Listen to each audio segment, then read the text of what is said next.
Hey everyone, I'm Bob from World 5 List. Now, we've all gotten those emails about our inheritance from a Nigerian prince, but there are plenty of other ways that people can steal your identity and get your credit card information without permission.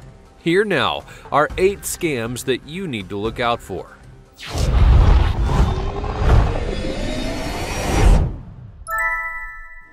Number 8. Fake emails. The digital age has produced numerous ways to get people's information, and if they can't get it by hacking or stealing, they do it in a more covert way, simply by asking you for it.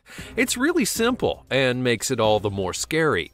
You get an email, let's say it's from Apple, and they state, for example, that there was a purchase on your account and they're sending you the receipt. They'll give information that makes it seem legit, except that you know that it's not something you purchased, which sends your mind into a frenzy. Did someone hack my account or maybe my credit card, you ask yourself, and you're desperate to change it and get your money back. That's when you see in the email an option to give information and prove that you didn't make the purchase, or maybe a link that says to change your password. The problem is these emails aren't from Apple or your insurance company or bank or anyone else. They're all fake, but made to look a way that seems real. The giveaway is usually the email address itself. If you click details, or whatever you need in order to see who sent the email, you're going to find a random compilation. Sometimes it may even say the right thing, like @apple.com, but the rest of it's going to seem really suspicious. If you do get any of these emails, don't respond to them. Instead, go to the official site or support link for the company that's emailing you and ask them if it's true, because it's better to be safe than to be scammed. Number 7. Telephone scams. While the digital age is powerful, some people still like to go old school in their approach. That's why, despite the switch from home phones to cell phones, people still get a lot of infomercial calls, robocalls, sales calls, and scam calls. Now here's one that happens to me a lot. I'll get a robocall, an automated response or whatever, and they tell me that they're calling to talk about the warranty on my car that's expired. No matter what car you have, you should always know whether you have a warranty or not. My former car was a 2004 Dodge Intrepid, and since it was 2017 when I began getting these calls, it's kind of really obvious that I don't have a warranty, and because I also bought it from a private seller. These calls aren't official, they're just meant to trick you into giving information for a fake product, and then they use your information for a whole lot of things, including sending more telemarketers your way. What's even worse is sometimes you'll actually get a real human talking to you and asking for your information so you can be sent something for free. The good news about it all is that there's actual government agencies who try to find out who these people are, and then they take them to court and shut them down. Number 6. The jury duty scam. There are a few things in life that are certain, death and taxes, and one of them is that jury duty actually sucks. In fact, people actually try to get out of jury duty in creative ways. Just as bad as getting jury duty is finding out that if you miss it, you're going to be fined, and someone took that fear and made it into a scam. This is a sidestep of the phone scam, but deserves its own spot because it's been happening more and more recently, and was actually called one of the top scams of 2017. What happens is that you get a call from a supposed government official telling you that you've missed your jury duty assignment and you're required to pay a fine. They're going to ask for your information so you can pay over the phone and get it over with. But don't do that. The government is not allowed to ask you for money over the phone for any circumstance, and they'll always refer you to a site or a safe place to do so. And if someone is asking for money over the phone, it's a scam. You've been warned. Seriously though, can we all agree that jury duty sucks? But first, have you ever been suckered into a scam? Let me know in the comments below. And if you're new here, be sure to subscribe so you don't miss out on the latest videos. Number 5. Security scams. Now we head back to computers. One of the biggest dangers is having a computer, especially one that's connected to the internet and Wi-Fi, because you could get viruses and malware and phishing software and all kinds of things to affect your device. And if it does happen, your computer or device isn't going to work properly, and you're probably giving away your information without knowing. To combat all of this, we use security programs like Norton or Kaspersky. And these are trusted names that will protect your computer. But the problem for most is they're a little expensive. You only have to pay once a year, maybe like $70 or so, which can seem excessive. But it also leads to one of the biggest scams around: free computer security programs. You'll see these all over the world and not even realize it, because you see ads for things like, "Is your computer running slow?" or "Get rid of those viruses today," and so forth. Now, while free is almost always better, you have to ask why they're giving it away for free.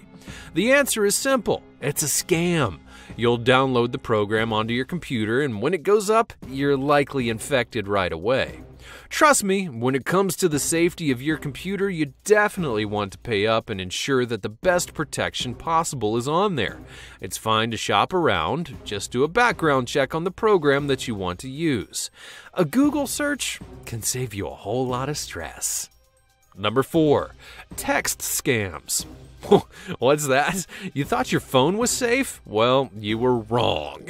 Now, it's true that phones are actually a little bit harder to put a virus or malware on, but it's not impossible, and clever hackers have found a way around certain things to get your information. The solution? Text messaging. Now, it may seem a little odd, but when done in the correct way, a text can look like it's from an official source, a close friend, or something in between, and thus will be used to try and get your information. Sometimes it'll seem like the IRS or a government agency is asking you for something, or you'll get a text from a friend with a link and they'll ask you to click on it. It's really basic, but it's one that's quickly growing in popularity because people are realizing that scams are coming from phone calls and emails. It's the next obvious thing in the scam evolution chain. This new scam is so popular that it's gotten the nickname of smishing. After all, everything needs a name nowadays, right?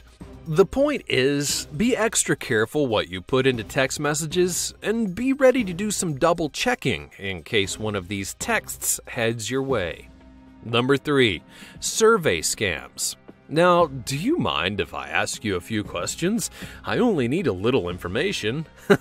You almost fell for my scam. That scam being the survey scam, and it's actually really popular. Surveys are everywhere on the internet, in the mail, and anywhere in between, and it's not wrong to fill out a survey, but when they're asking you for information that they shouldn't be asking for, that's a scam. A popular one involves travel. You'll be offered the chance to get free tickets to something, which is a heck of a deal, and all you have to do is fill out a survey with some information. Now, to be fair, there are actually real surveys that do this, but the only information they ask for is your name and address and maybe your phone number. However, these scams ask you for everything, and that's how you can tell it's a scam. A survey should not be asking for your credit card number or your social security number or any kind of other sensitive information. So the next time you fill out a survey, just be mindful of what they're asking for. Number 2, credit card scams. Now here's a classic one, and one that you might be seeing right now depending on who you are.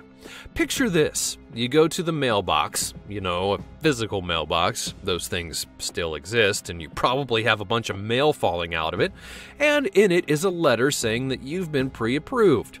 Curious, you open the letter and find out you've been granted a new credit card, one that has 0 interest for the first year, with no limit on how much you can spend. But to activate it, all you have to do is to send in some money. Sounds awesome, right? Well, wrong. Credit card companies do send pre-approved messages like this, but it's usually to get you to upgrade to a different program, and because of that, they'll never ask you to prepay before activating the card. That's not how it works. In fact, when you sign up for a credit card, the only thing you need to ensure is that you have a solid enough income in order to pay the bills that you're eventually going to get, because if you can't, they're not going to approve you. The wisest thing to do if a letter like this comes is just to rip it to shreds and throw it away.